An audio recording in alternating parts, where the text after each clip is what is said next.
Good evening, I'm Brandon Milligan. I am the SAGA Grill Master. I was born in 1968. In 1973, on my first day of kindergarten, is the day that I found out that I was the only one that knew I was a boy. In the first day of kindergarten, the teacher tells you the rules. So in the morning, they start telling you when we're going to go out to recess, all the boys are going to line up over here on the left side of the classroom and all the girls are going to line up over here on the right side of the classroom. And then they go on with the instructions for, where your school stuff, your supplies are, crayons, chalk, whatever you're going to need. And then when it was time to call the first recess, it's like, okay, it's time for us to get lined up for recess. And I run over to the line on the left with all the rest of the boys, and that's when the class erupted in laughter, and the teachers, came over and kind of aggressively got me by my shoulders and turned me towards the other line and marching me over there, telling me, I think you're confused. The girls are supposed to be over here, so you're supposed to be over here. And I remember looking right at her and saying, I'm not confused, you are.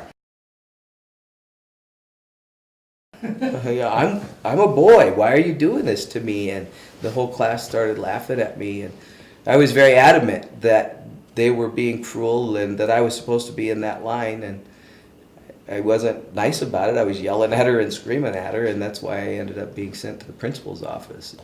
I guess I didn't know the difference at the time. I had a brother, I had a lot of cousins, and there was no gender necessarily discussed at home. So I don't remember there being a boy or girl kind of conversation or anything like that. I always thought I was a boy, did everything my brother did.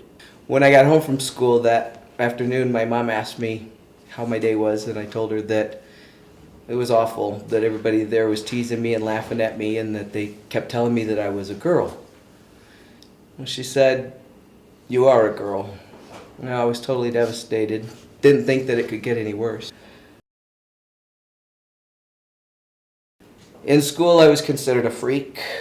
And since I couldn't use the boys' bathroom, it ends up that my entire school life, kindergarten through 12th grade, I never went to the bathroom one single day in school.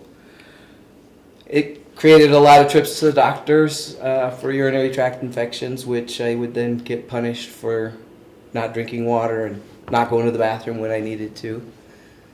I didn't want to not go to the bathroom. I didn't want to not drink water, but I couldn't stand the idea of going into the wrong restroom at school, being made fun of in there, possibly, beaten up or something. I didn't know what could happen, so I just avoided the restroom.